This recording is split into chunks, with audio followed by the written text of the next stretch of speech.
is Sidney Kline, a former resident of Eagle, Wisconsin. I was invited to talk about my life and time serving as a soldier in the Great War of the Rebellion, also known as the American Civil War. I'd like to thank the Eagle Historical Society for inviting me, and also the Alice Baker Memorial Library for co-hosting this event. I was born in 1843 in New York to my parents, William and Susanna Kline. They were tough pioneers with conquering spirits. When my pa had an itch to do something, he worked tirelessly till it was done. Ma was the same way and ran our home with pleasant but sharp discipline. What an exciting time to be alive in America. Our nation was growing rapidly and new lands became available in the West to those willing to tame the frontier. We came west when I was a child and arrived in Eagle in 1845. According to Pa, it was a wild territory with only trails for roads, no bridges over streams or rivers. There were bears, wolves, and wild critters, but like the rest of the first settlers, my parents came with great visions and high hopes. Pa bought 80 acres right in the center of the town where the main trails converged, Highways 59 and 67. He was a farmer who bought and sold land for profit to newcomers, and with a growing number of families settling in Eagle, made a lot of money. Up till now, most of the business and growth activity was taking place down in Eagleville by Highways LO and E. Dr. Bigelow dammed up the McGuanago Creek and built a sawmill where timbers were cut in to build homes and barns. He also built a small grist mill where grains were ground into flour, but with all the growth he couldn't keep up with demand. So he sold it to old man Schofield, who enlarged and modernized it, forming a larger mill pond called Eagle Spring Lake. It was a thriving place in the 1840s. In Jericho, just north of there on County Highway E, settler Jerry Parsons built a hotel, and business was booming. There was some farm talk as the railroad was planning a route through the area, and old man Hinckley was approached by them to sell access through his property. He owned 600 acres up the road towards North Prairie, and he happily agreed, receiving both money and a lifetime pass to ride the railroad anytime he so desired. Seeing the opportunity for growth, in 1851, my pa donated 3 acres to the Milwaukee and St. Paul Railroad to build a depot right here in Eagle Center.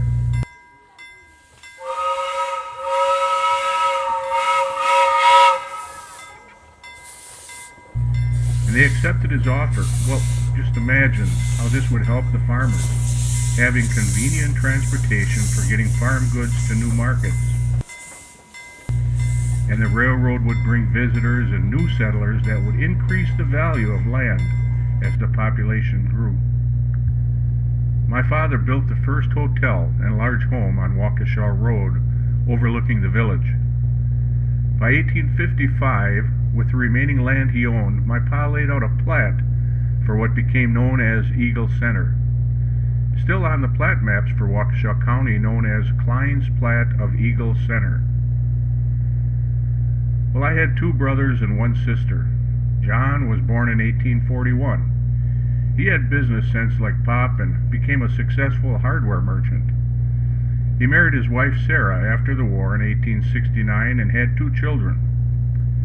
By the 1880s, John was looking for new adventure and moved his family out to the western border town of Topeka, Kansas in 1885, working as a clerk. His daughter later married, and his son George became a lawyer and later a district court judge in Topeka, Kansas in 1928. My brother Silas, Siley as we called him, was born in 1844. He was the band leader and musician among us. He led many bands before and after the war and worked as a produce merchant. After the war, Ma was sick with consumption, a form of tuberculosis. Siley and my sister Emily moved with Ma and Pa to Constantine, Michigan, to treat treats Ma's sickness, but she passed away anyway in 1870. Pa eventually returned here to Eagle. While in Michigan, Silas married his wife Narcissa and they had a child, Jay, in 1872. Silas was a music teacher in his older years. Now Emily, my sister, was born in 1847. Strong-willed like Ma, she stayed in Michigan and remained single all her life and became a saleswoman.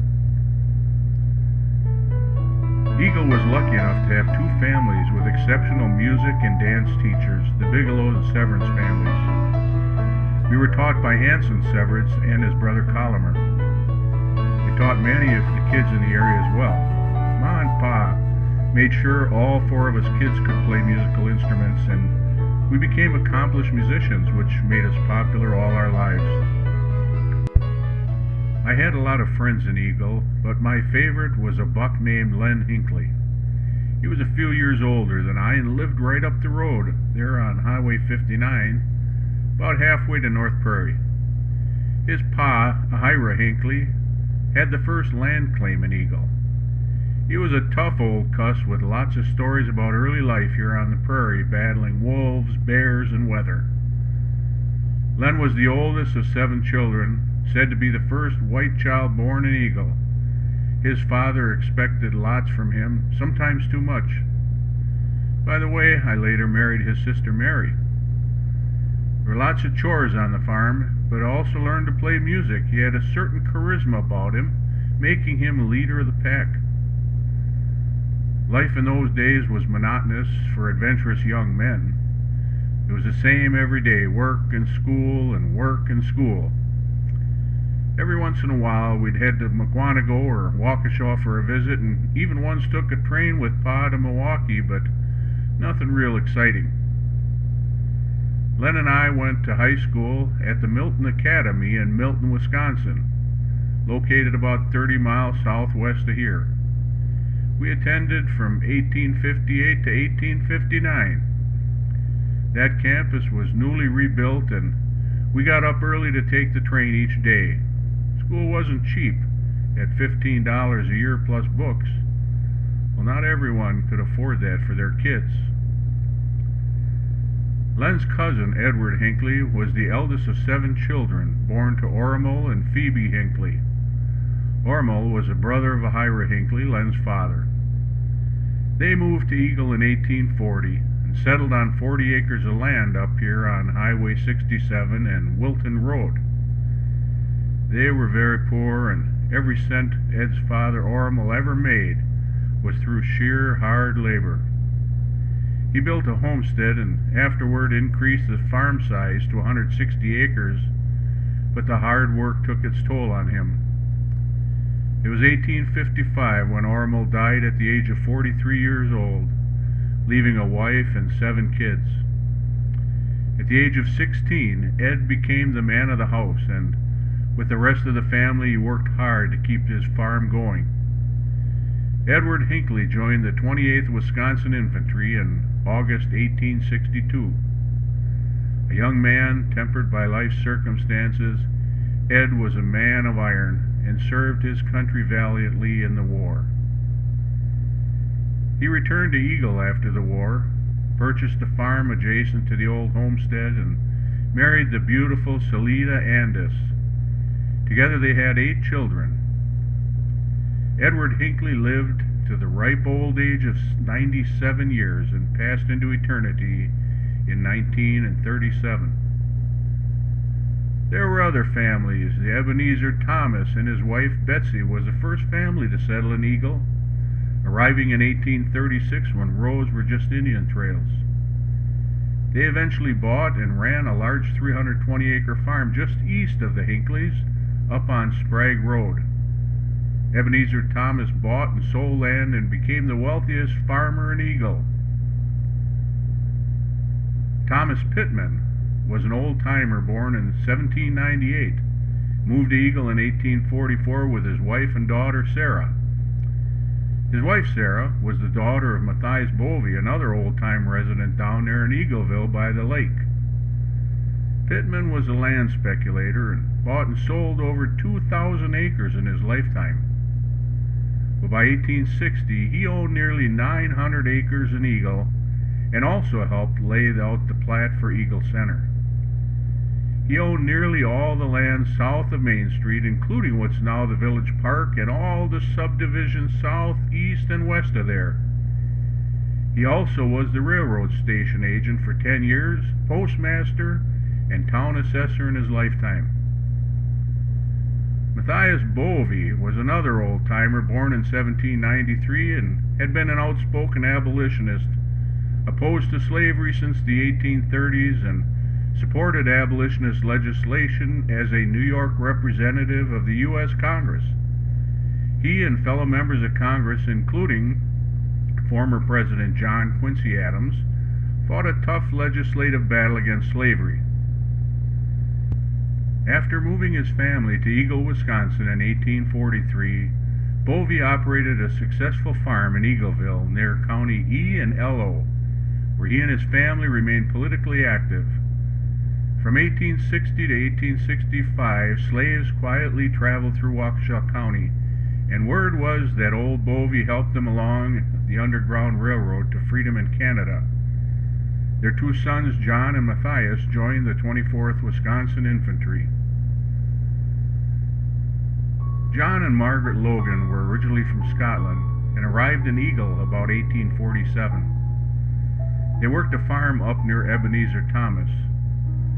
3 years after their arrival, tragedy struck when their 13-year-old daughter Jeanette died, only to be followed a month later by husband and father John, leaving Margaret and 6 children penniless and poor. Those were tough times for a widow living on the frontier, but as luck should have it, an old widowed farmer, John Griffin, took a shine to her and married her. John Griffin later jokingly wrote home to relatives that he had been alone on his farm just a month ago, but now his home was filled with a wife and 6 kids. Well, she and the kids worked the farm, and Margaret Griffin bore another child, Paul. But tragedy struck again when John Griffin died in 1855. From the time he was 14 years old, Margaret's son George Logan worked local farms to help support the family. When he got a little older, he took a job at a sash company and window blind factory in Palmyra, where he gave his mother $10 of his $13 monthly wage. Dirt poor all his life, knowing only hard work, George M. Logan enlisted in the 24th Wisconsin Infantry Regiment with the rest of us. He continued giving a $10 allotment to his mother all through his military service. George was a handsome young man in good physical shape, who stood 5 foot 6 inches tall with dark hair, gray eyes, and a dark complexion. All 3 of the Logan boys, William, George, and John, served their country in the American Civil War. Amos Parsons was a fanning mill maker from Ontario, Canada. A fanning mill was a device that had a hand-crank rotating fan built in that would shake the wheat along descending trays, separating the heavier seed, allowing it to drop, while blowing the chaff away out a chute. In 1836, he left for the great western frontier and settled in Milwaukee. In 1843, he bought 160 acres in Eagle, just north of the Bovey farm in Eagleville. Amos, his wife Sophronia, and the family worked their farm until he became lame and moved to Whitewater in 1857. He was a meticulous journal maker and kept detailed notes of his daily life. His eldest son James became a dentist and lived his life in Whitewater, while son Silas joined the 24th Wisconsin Infantry with the rest of the boys from Eagle and became the hero of our company. Younger brother William was a sergeant with the 13th Wisconsin Infantry. After the war, his father Amos moved to California, where the family bought fruit orchards and became rich. William Sherman can trace his roots back to the Pilgrims at Plymouth, Massachusetts. Born in 1809, William was a tanner and shoemaker by trade, but had an itch to head to the western frontier to make his fortune. He married Louisa Parsons, sister of Amos Parsons, in 1835. William traveled through Chicago to Milwaukee and headed west through the Indian villages of Waukesha and Mukwonago in 1836, settling on 160 acres in the Eagle-Mukwonago townships near Jericho. His wife and family followed. Their two oldest sons, George and Charles, got the gold fever and headed off to make their fortunes in the gold fields of Bear River, California in the early 1850s. Located on the western slopes of the Sierra Nevada mountains, it was supposed to be a mountain of gold. I don't think they ever struck it rich, though. The two younger sons, Will and Lou Sherman, joined the other boys from Eagle, enlisting in the 24th Wisconsin Infantry. William was immediately promoted to sergeant and used to catch some hell from the boys of the 24th because he had the same name as General William Tecumseh Sherman. The two Sherman daughters married and remained in Eagle. Well, there are many families I could discuss, but we'd never get to the war.